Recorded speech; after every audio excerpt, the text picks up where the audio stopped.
इसलिए जो है वो हम प्रेस कॉन्फ्रेंस करते हैं जवाब में कि 8 घंटे टीवियों ने भी तो चलना है ना, आपको भी तो कुछ जो है वो चूरन हमने देना है या नहीं देना। तो इसलिए होता यह है कि आप मीडिया स्पेस जो है वो खाली नहीं छोड़ सकते। पाकिस्तान जो है इतना ज़्यादा मीडिया है, तो इसलिए मीडिया स्पेस जो है वो खाली नहीं छोड़ी जाती। और अगर आप ये कहेंगे कि हम नहीं करेंगे तो ऑलरेडी नौकरियां बड़ी कम होती जा रही हैं, फिर और मसले आ जाएंगे।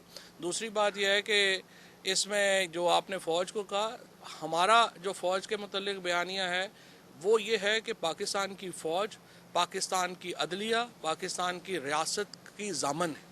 और जो PMLN का बयानिया है वो ये है कि वो इन इदारों को कमज़ोर करें। इससे बुनियादी फ़र्क है दोनों। Thank you.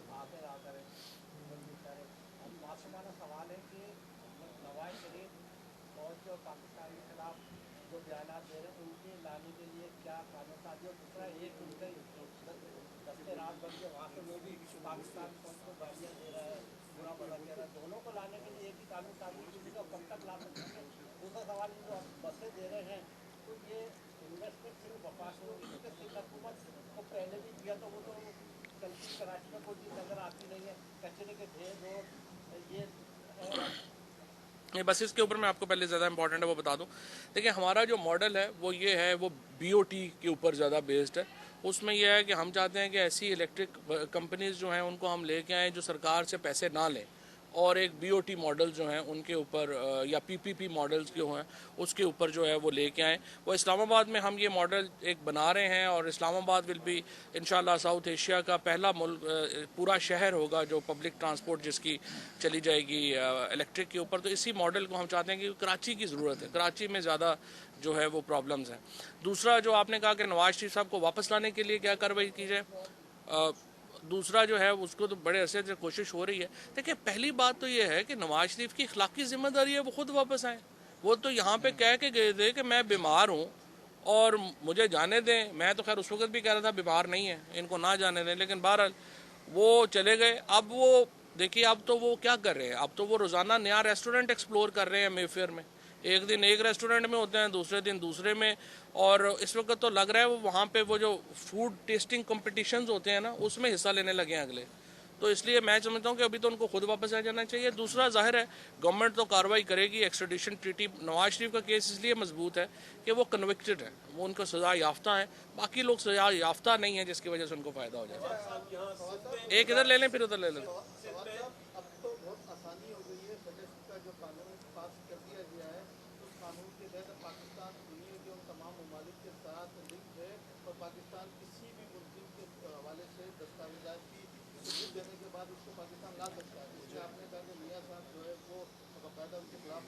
फैसला आया हुआ।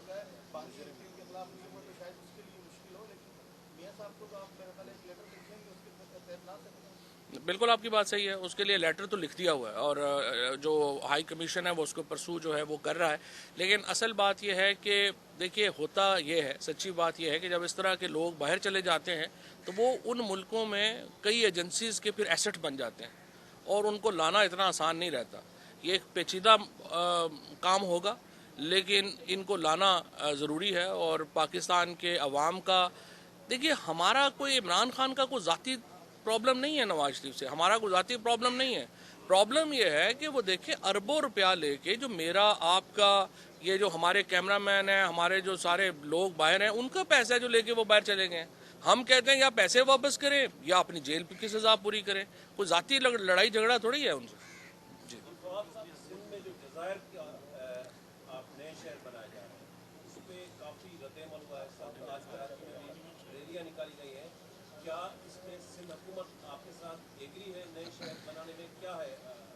मुझे लगता यही है कि सिंध हुकूमत हर मामले में हमारे साथ एग्री करेगी इंशाल्लाह। जो जो ये देखिए, इसके ऊपर एक डेफिनेशन का इशू है। जो आइन में ये हुआ है कि जो रिक्लेम्ड लैंड है वो फेडरल गवर्नमेंट की होगी, यानी जो ज़मीन पहले नहीं थी रिक्लेम हुई, जैसे जज़ायर है, वो वफाकी हुकूमत उसके ऊपर जो है वो काम करेगी। मैं ये समझता हूँ कि जो इस वक्त मामला यह है कि जो एग्जिस्टिंग शहर हैं, सिंध हुकूमत उनको बेहतर करने की कोशिश करे। नए अगर शहर कुछ बन रहे हैं तो वफाकी हुकूमत अगर करना चाह रही है तो अली जैदी साहब को की मिनिस्ट्री है, बड़े ज़बरदस्त वज़ीर हैं, उनको मौका देना चाहिए बिल्ड करने का। ये बताइए कि कराची में जो है पीपल्स पार्टी ने आज रैली निकाली है, थोड़ा सा जो बताइए, बाद तो सफाई हुआ, बारिश के बाद तबाह हो गया है, वफाक ने फंड भी रिलीज किया लेकिन वो सम्राट नजर नहीं आए। उसके बाद रैलियां निकलना शुरू हो गई, आज भी रैली निकल रही है, कोरोना एसओपी में कहते अमल, लेकिन रैली 12 साल के अंदर लाई की बात। क्या कहेंगे कराची में रैली ये सियासत की तरक्की से आपके देखिए हुकूमत गिराने के लिए या क्या है? देखें वो एक सियासी जमात है, उनको रैलीज वगैरह जो करने का हक हासिल है, लेकिन मैं इस पे ज़रूर हैरान हूँ कि सूबाई हुकूमत अपने खिलाफ क्यों रैलियाँ कर रही है। आमतौर पे तो रैलीज बंदा करता है किसी हुकूमत के खिलाफ, कोई अपोजिशन वगैरह, ये पीटीआई के दोस्त बैठे हुए हैं, ये रैली करें यहाँ पे तो समझ आती है। तो अभी तो मुझे समझ नहीं आई, कुछ समझने की कोशिश करेंगे कि ये इन्होंने क्या किया। ओ वाहिद खातून,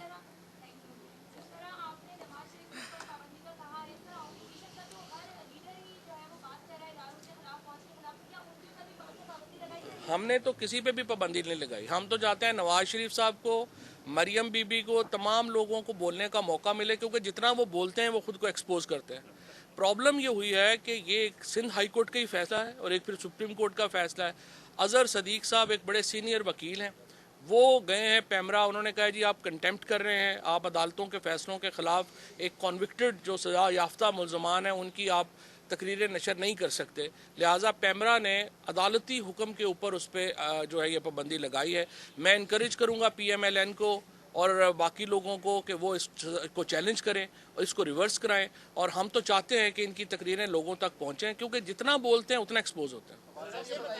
के मुकाबले में पीपल्स पार्टी गवर्नमेंट के हिसाब से पीटीआई की गवर्नमेंट के सिविल मिलिट्री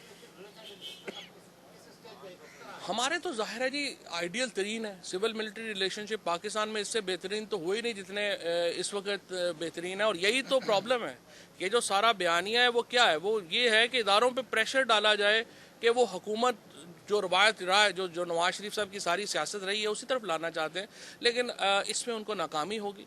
हुकूमत का हिस्सा है इदारे, देखिए ना, फौज हुकूमत का हिस्सा है, और ये कैसे हो सकता है कि आप कहें कि ये तो हर चीफ से इनकी लड़ाई हुई है, कोई सिर्फ ये कोई पहला मौका तो नहीं है। आज जनरल आसिफ नवाज साहब को देखें, वहीद काकड़ साहब को देखें, जहांगीर करामत साहब को देखें, परवेज मुशर्रफ साहब को देखें, यही तो नहीं कि हर दफ़ा जो है वो नवाज शरीफ ही सही है और बाकी सारे गलत हैं, कहीं पर तो गलती उनकी भी होगी ना। कराची के मसाइल पर आवाज उठाई थी अपोजिशन लीडर फिरदौस शमीम नकवी ने, गैस की किल्लत वज़ीर आज़म और वफाकी वज़रा को तनकीद का निशाना बनाया था। सजा मिली है, उनसे इस्तीफा तलब कर लिया गया। मेरा नहीं ख्याल उनसे इस्तीफ़ा तलब किया गया, उन्होंने खुद अलबत्ता जो है वो इस्तीफ़ा दिया है। अभी कबूल करेंगे नहीं कबूल करेंगे वो तो पार्टी डिसाइड करेगी, और जो मुतल्लिका लोग हैं वो डिसाइड करेंगे। फिरदौस नकवी साहब is integral part of it. इनका ले लेना पूछा।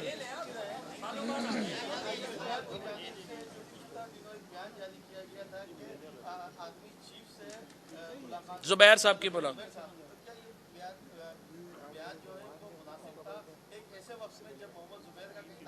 नहीं, तो आप रोज कहें कि नहीं किसी ने राब्ता नहीं किया, किसी ने राब्ता नहीं किया, हम तो बड़े सीसा पलाई दीवार बन के खड़े हुए हैं, तो अगलों ने तो यही बताया ना कि भाईजान आपकी औकात ये है, बाकी चीजें भी सामने ले आएंगे तो फिर आप मुंह दिखाते फिरेंगे। जी जनाब, हुक्म हुक्म हुक्म।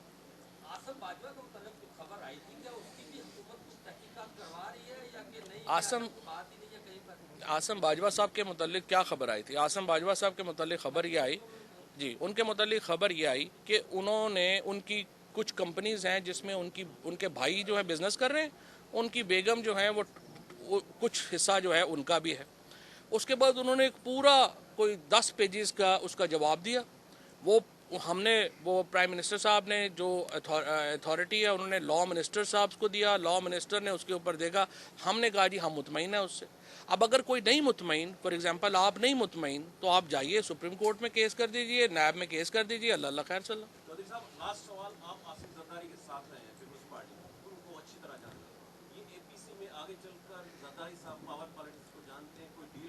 जरदारी साहब अक्लमंद आदमी है, कोई शुबा नहीं।